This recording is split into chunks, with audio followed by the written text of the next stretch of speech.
It's for good. Joining us now, Sideline Sanity podcast host. She can talk about anything. Michelle Tafoya. Michelle, so good to see you.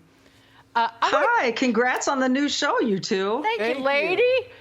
I want to talk about Tom, the future Tom. He's a freak of nature, but how do you, because you've covered him for so many years, how do you think he does? Maybe he's coming to work for Fox in broadcasting, but he's got the TB12 program. How do you think he does finally truly being off the football field?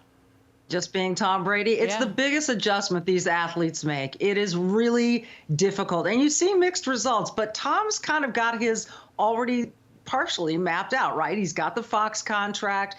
He is the GOAT. He is there's really no one that compares to Tom Brady. So I think he can write his ticket. The endorsements will come flooding in. And then there's what you mentioned, the TB12, which is his whole methodology of eating, exercise, stretch, the whole bit. And he swears by it. He's written a book. He's opened up a couple of TB12 studios. I think there are more of those to come. When a guy shows that his method of fitness can keep him playing at a high level in the NFL at the age of 45, I think a lot of people are going to be willing to buy in. Now, I actually, not to interrupt you, Sean, but Michelle, I was reading it because it's a comprehensive plan, but part of it is staying hydrated by drinking half your body weight in fluid ounces each day.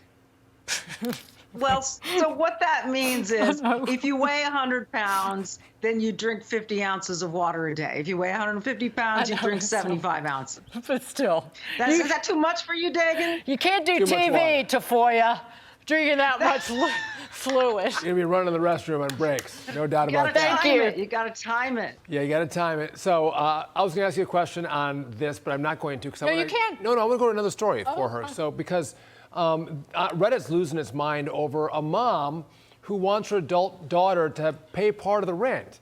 And by the way, the daughter has a job, right? What's your thoughts? Because I love my kids to pay rent and pay for their cell phones and pay for the TV and pay for their food and the gas in the car.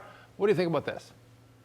Well, listen, years and years ago, back in the day, I mean, my dad would tell me all about the rules that were implemented for him and his brothers and sisters. And it was the same for us. I mean, I didn't even think of living at home. I didn't want to live at home. I wanted to get out on my own. Now, I understand this particular daughter is saving up. That's why she has a job. But in the meantime, we can't infantilize these kids. I don't know if she should pay 50% of the rent, which is what her mom suggests.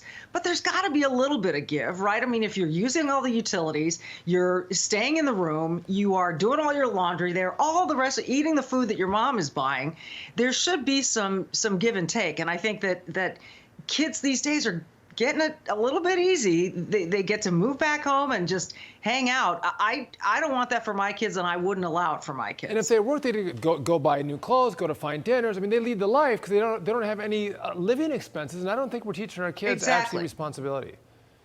Exactly. Give them a budget and they've got to contribute. And if it's not money, then hey, maybe she becomes the housekeeper and does all the cleaning. Mow the lawn. I want Michelle to Mow come the back. lawn, blow the snow. Michelle can talk about absolutely anything. Like, you just throw it at her. She can talk about softball. She knocks them out of the park. You just make it easy, Dagan. Get out of town, Michelle Tafoya. I'll see you. You got to come in the studio. You're welcome here anytime. Good to see you, Michelle. Thank you. I'd love to. Bye. Bye.